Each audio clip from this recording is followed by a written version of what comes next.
In today's video, I'm going to be giving you mental health tips for students. And the reason why I'm doing this is because I know there's not enough support systems out there for students experiencing mental struggles. And I have in the past. And I'm okay with admitting that. I know there's a bit of a stigma, but I think it's normal. I think we all go through times of mental trauma and experiences where we really need to vent and we need to get things out there and we need to take care of ourselves. So I'm going to give you some tips in this video that will help you as a student if you're looking for mental health advice. And I think everybody in the world should be taking care of their mental health. Don't believe me? You just need to do really standard research into how easily your mental health can be damaged, how easily that can wreak havoc on your life. To give you an example, we look at the soldiers who go away to war for a couple of months and they come back with post-traumatic stress disorder. But that's not the only thing that can really mentally damage you. Working really hard for a really long time, and maybe you have somebody oppressive in your life, or you have an oppressive relationship, or there's something that you know is limiting you or making you feel bad, can also damage you mentally. So there are some tips that I'm going to go over. You can take them with a pinch of salt, or you can really use and apply them because they're going to be tangible, concrete. What I recommend you do, first of all, is, and I'm going to say this again and again and again, build a schedule. Or schedule. I mix them up. Anyway, build those. The best way to do it, I find, is to get a notebook, a good notebook. Even if you're gonna like splurge a little bit on this notebook, get it, because you're gonna be writing in it every single day. I want you to write, first of all, the year, what you plan to do January, February, March, all the way to December. Next, what I recommend you do is the weeks. Set out just on one page, write the first of the month, the 31st of the month, or how many days are in that month, and write the things you need to do. And then a daily log. Write Friday, April 20th, Saturday, April 21st. And for those days, split them among 2 pages, open the book, simply like this, and write those days, Monday to Wednesday, and then Thursday to Friday, maybe Saturday, Sunday.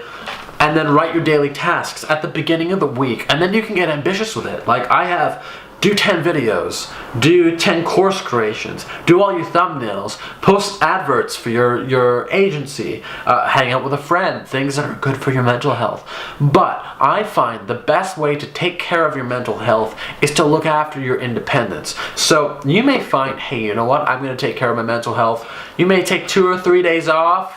Then you realize, hey, I'm depressed, I'm upset. Why is that?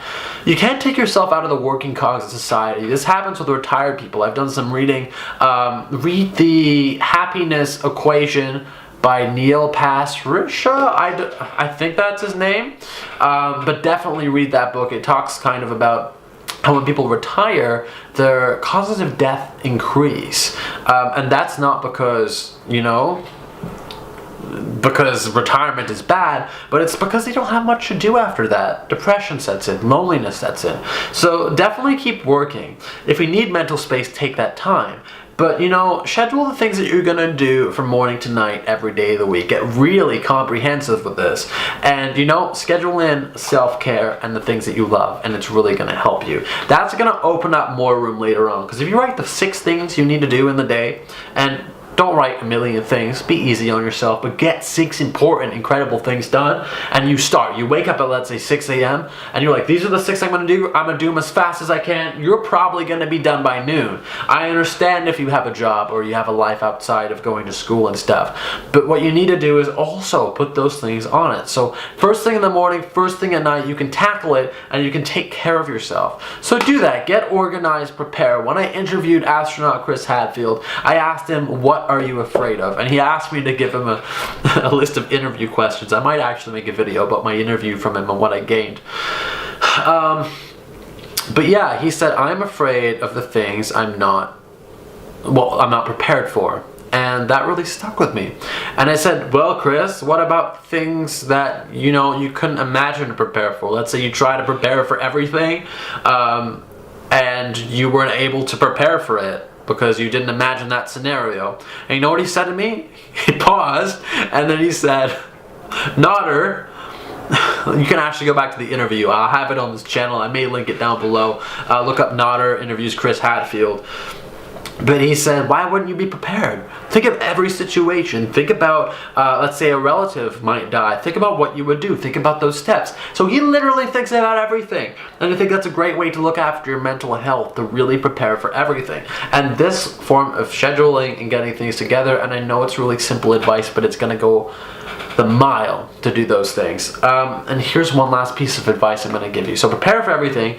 Really create a comprehensive, I have an analog system here that I'm using, but create a plan like that, and then go ahead and do everything that scares you. Not to an enormous, I want to say do it to an enormous extent, but I know that doesn't work for everyone. Try to get there in your lifetime. Try to get to doing everything that scares you. But at the beginning, do at least a few things a day that scare you. If you're scared of talking to that person, you're scared of making that phone call, that's a good indication you should do it. So those are some tips that I recommend doing for students.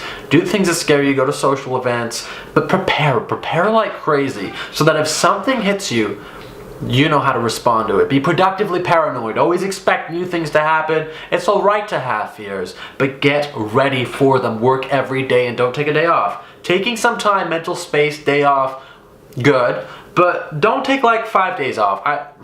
In my findings at least, like I said, you can take it with a pinch of salt.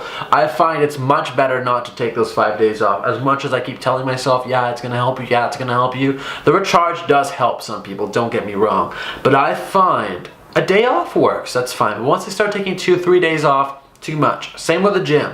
It's harder to get back in the groove. So get in that groove, open space at nighttime to relax, get to bed on time, take care of those things.